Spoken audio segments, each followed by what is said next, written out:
가평 빠지를 가는 게 아니라 캠프통을 가도록 만드는 게 플랫폼으로서 굉장히 중요할 것 같아요. 저라면은 카테고리 맵을 한번 짜볼 것 같아요. 우리 소분류 카테고리를 지속적으로 저는 시도해보는 게 중요하다고 봐요.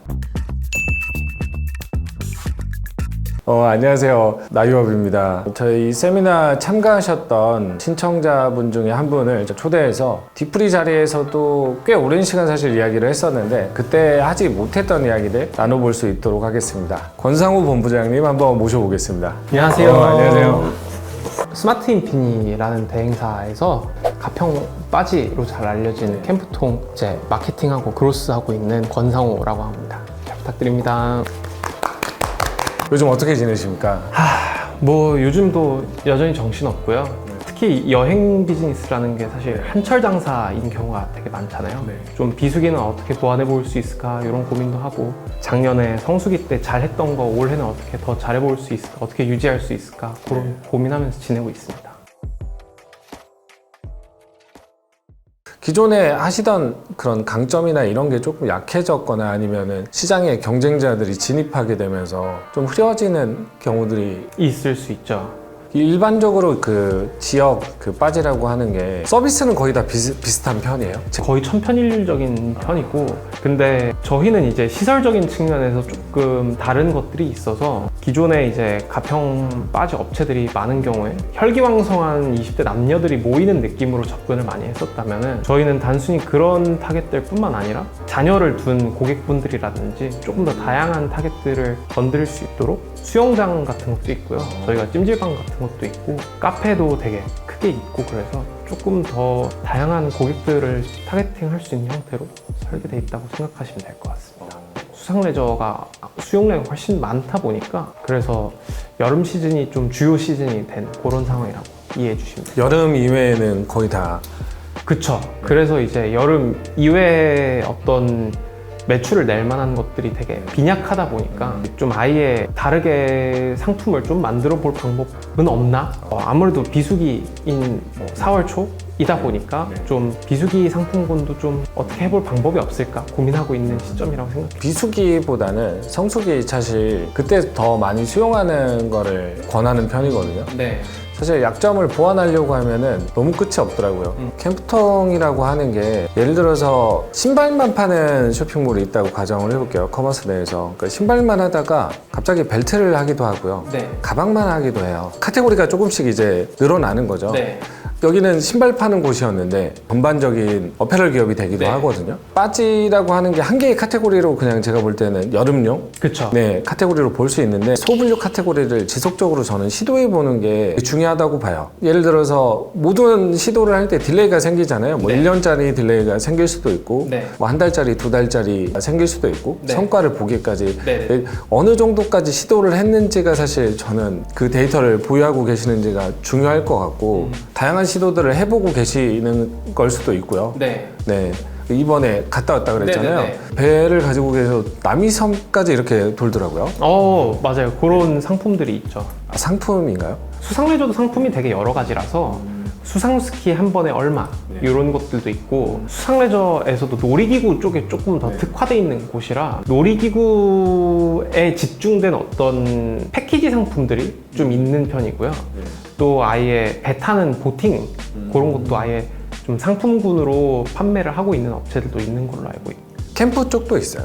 올해 마침 그거를 좀 테스트 해보려고 시도를 하고 있는 상황입니다. 이제 기존에도 숙박 상품은 팔리고는 있었는데 아예 거기다 보팅 쪽을 끼워서 팔았을 때 어느 정도 팔리는지를 보자 이러고 있는 상황입니다. 좋은 시도인 것 같아요. 그런 것들은. 네. 네. 저는 좀 믹스를 음식하고 좀 같이 했으면 좀 더 좋지 않을까라는 생각을 좀 많이 하거든요. 그 나영석 PD가 삼시세끼를 만들게 된 배경, 작가가 휴가 때 어디 가냐라고 물어봤는데 시골집 빌려서 간다고. 네. 거기 가서 뭐 하냐, 밥만 먹는데요. 네. 시골집에서 실제로 그 에어비앤비나 이런 데를 조사를 해보니까 시골집이 없더래요. 다 예약이 찬 거죠. 그래서 이런 수요가 있구나, 사람들이 이런 곳에서 힐링을 하려는 수요가 있구나 라고 해서 이제 역으로 그걸 콘텐츠화 시킨 거군요. 펜션을 한 번씩 이제 뭐 가족 단위로 해서 이렇게 가거나 하면은 뭐 하는 게 없어요. 가서 밥 먹어요. 그냥 고기 구워 먹는 게 네. 전부예요. 근데 굳이 몇 시간씩 운전해가지고 거기까지 가느냐. 그 상권들이 활성화될 때도 보면 뭐 성수동에 보면은 대성갈비라고 하는 그런 브랜드 하나가 골목 전체 상권을 먹여 살리기도 하고 이런 경우들을 많이 볼 수 있거든요. 그래서 그곳에 가서 먹을 수 있는 음식이라던가 이런 컨텐츠들이 있으면 저는 조금 더 좋을 것 같다는 생각이 많이 들고, 백종원이 그런 이야기를 많이 하잖아요. 결국은 이제 장터의 활성화라고 하는 것들은 푸드와 좀 연계되어 있다. 그쵸. 네.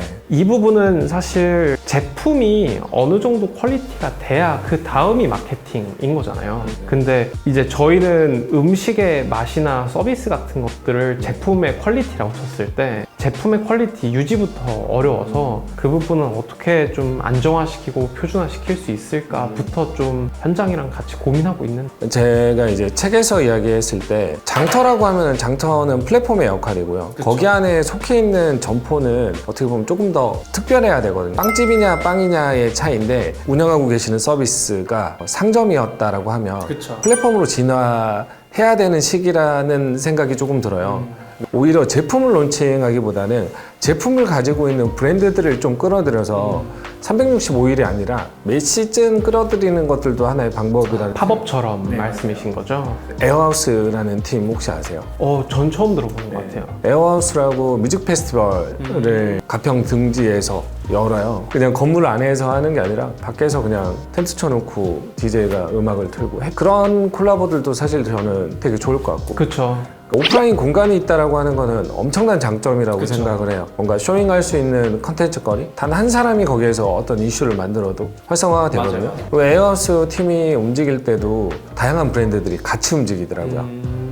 천막만 치고 거기에서 핫도그만 파는 분들, 성수동에서 버거 가져와서 재료 다 소진될까지만 거기서 버거만 판매하시거나. 근데 어떻게 보면 이동하는 팝업인데 중요한 거는 요즘에는 컨텐츠를 보고 구매하고 컨텐츠를 보고 찾아온다고.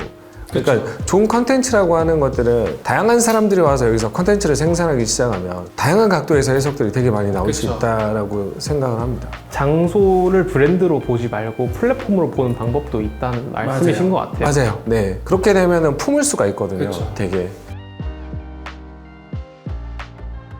어쨌든 20대 고객들이랑 40대 고객들이 저희한테 바라는 부분들이 조금씩은 다를 것 같은데 타겟에 따라서 리소스 분배를 어떻게 해야 될까? 40대 고객은 어쨌든 저희한테 방문해 주시는 이유가 그래도 비교적 뭔지를 알 것 같아요. 애들 한번 놀고 가면은 돌아가는 길 내내 잔다, 물에서 나오질 않는다, 이런 것만 있어도 충분하더라고요. 근데 20대 고객분들한테는 재밌게 타는 것만 보여드려도 되게 좋아들 하시거든요. 그래서 이게 마케팅을 하면 할수록 점점 모르겠는 거예요.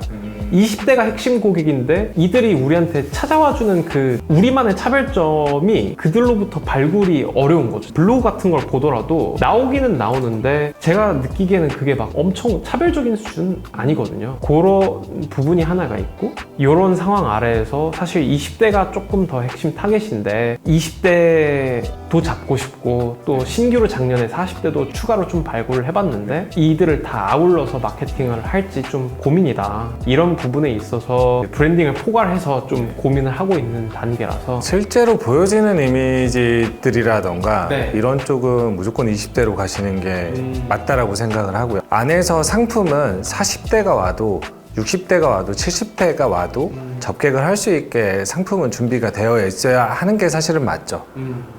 왜 그러냐면 네. 고급 화장품, 예를 들어서 굉장히 고가 화장품들을 20대들이 주면 쓸까요? 안 써요. 그래요? 네.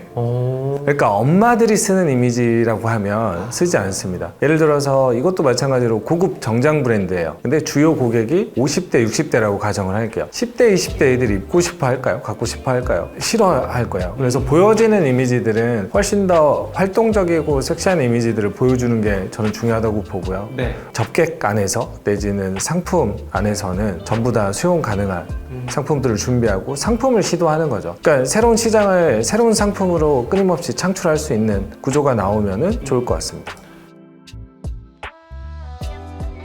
저희가 속해 있는 카테고리를 사실 사람들은 가평 빠지라고 부르잖아요. 근데 저희가 브랜딩과 관련해서 고민하고 있는 부분 중 하나가 빠지라는 단어 자체에 들어있는 어떤 사람들의 인식이 뭔가 청결하지 않다라든지 심지어 안 좋은 경우에는 퇴폐적이거나 물이 안 좋다라는 어떤 부정적인 인식까지 포함하고 있는 것 같아서 세미나 때 말씀해 주셨던 부분들 가운데에서 단어와 단어를 조합해서 새로운 어떤 단어나 카테고리를 만든다라고 해주셨던 부분을 어떻게 적용해 볼 수 있을지 좀 고민을 좀 요즘 많이 하고 있어요. 저라면은 카테고리 맵을 한번 짜볼 것 같아요. 쇼핑몰로 치면은 이커머스 쇼핑몰 안에서 티셔츠 안에 되게 다양한 티셔츠들 종류들이 있잖아요. 네. 대분류가 있고 중분류가 있고 중분류 안에 소분류가 있죠. 네. 이런 서비스들 충분히 회의를 거쳐서 소분류를 먼저 론칭을 많이 해보세요. 소분류를요? 아우터라는 카테고리를 전부 다 잘 되게 하기는 사실은 어려워요. 그쵸. 근데 중분류도 잘 되게 하기가 쉽지 않죠. 그쵸. 근데 소분류 안에서 제품 하나를 잘 되게 잘 팔리게 하는 것들은 네. 노력하면 충분히 가능하거든요. 그쵸. 작은 카테고리 제품들이 하나하나씩 성공을 거두고 소분류가 잘 되고요. 그 소분류가 담겨있는 중분류가 잘 되고 중분류가 한 두세 개가 잘 되면은 대분류 자체가 매출이 커지거든요. 그러니까 가평 빠지를 가는 게 아니라 캠프통을 가도록 만드는 게 플랫폼으로서 굉장히 중요할 것 같아요. 네. 지금 팔고 계시는 게 뭐라고 생각하세요? 사실 여름 시즌에는 저희는 수상레저 놀이기구 티켓을 팔고 있는 거다고 생각. 그렇게 보면은 이제 마케팅 관점으로 가는 게 맞죠. 어... 그러니까 일반적으로 사피라고 이야기를 하면 네네네. 거기 안에 프로덕트, 프라이스, 프로모션, 플레이스가 들어가잖아요. 프로덕트 자체가 사실 마케팅이에요. 그 안에 어떻게 보면은 통계적인 데이터나 이런 게 굉장히 많이 담겨 있어야 하는 거고, MVC라고 하죠. 미션, 비전, 코어 밸류라고 네네네. 하는 것들. 근데 미션이 예를 들어서 캠프통의 미션, 잊지 못할 추억을 판다 우리는. 네. 라고 이야기를 하게 되면 그때부터 브랜딩은 시작되는 거거든요. 감성적 가치라던가 과시적 가치, 기능 가치라고 하면 그냥 티켓일 수 있지만 맞아요. 여기 안에서 우리가 추억이나 이런 것들을 뭔가 느낄 수 있는 네. 그 UX적인 측면, 네. 고객 경험적인 측면들을 KPI를 이쪽으로 잡는 경우들도 있어요. 근데 그렇게 되면 조금 더 강력해질 수 있을 것 같고요.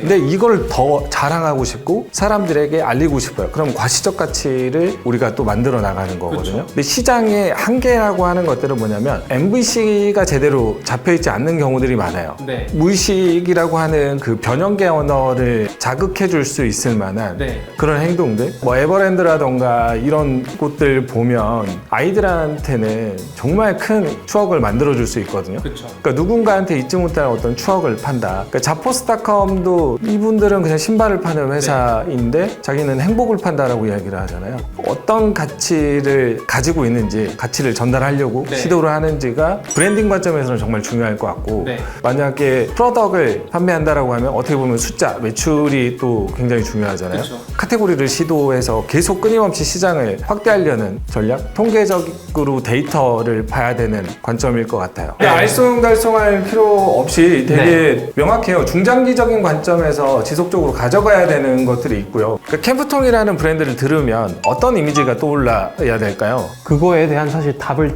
찾아내야 브랜딩이 시작되는 거라고 생각해요. 아니요. 브랜딩은 뭐냐면 부여하는 거예요. 내가 부여하는 거예요. 우리가 태어난 이유를 알 수 있어요? 없죠. 저희가 정해야죠. 맞아요. 우리가 정하고 우리가 그냥 부여하는 것뿐이야. 그러니까 그게 브랜딩 관점인 거고, 네. 작품으로 갈 거냐 상품으로 갈 거냐의 차이인데, 작품이라고 하는 거는 개인이 만들고 개인이 부여하는 거잖아요. 안 네. 팔려도 돼요. 근데 상품이라고 하는 거는 고객이 선택해야지 상품이 되는 거거든요. 그러니까 내가 만들고 싶은 걸 할 거냐, 네. 중장기적으로 가져갈 거냐라고 하면 브랜딩 관점인 것이고, 네. 고객이 원하는 것들을 가져다 주고 매출을 더 많이 일으킬 거냐는 상품 관점인 거죠. 되다 보면 되는 게 아니라 결정하고 가는 거라고 생각을 해요. 제가 지금 본부장님하고 이야기를 하면서 느껴지는 거는 브랜딩이 훨씬 더 중요하다라고 느껴져요. 왜냐면 브랜딩은 일관성이거든요. 끊임없이 그러니까 변하지 않는 거예요. 네. 그거가 상품 출시로 인해서 망가질 수도 있거든요. 그쵸. 맞아요. 그러니까 예를 들어서 브랜딩은 코어가 있어야 돼요. 네. 주요 고객들이 예를 들어서 아이들이에요. 아이들이면은 여기 아이들이 꿈꾸는 뭔가 20년, 30년이 지나도 우리가 거기에 빠져갔다가 아니라 캠프통에서 어떤 추억을 만들었다라는 거를 10년, 20년 이야기할 거리를 우리는 만들어줄 수 있는가. 네. 여기에 목숨곡으로 달려드는 게 우리가 존재하는 이유다라고 하면 좀 달라져요. 네. 이해했습니다. 이거를 티켓을 예를 들어서 작년에 100개 팔았는데 이번에는 300개를 팔아보자 라고 하는 거는 좀 액션이 다를 겁니다. 네. 무슨 말씀인지 이해했어요. 그래서 조금 더 명확한 MVC 핵심 가치를 정립을 해보시는 게 조금 더 섹시한 브랜드로 갈 수 있는 방향이 아닐까 저는 이렇게 생각을 합니다. 네.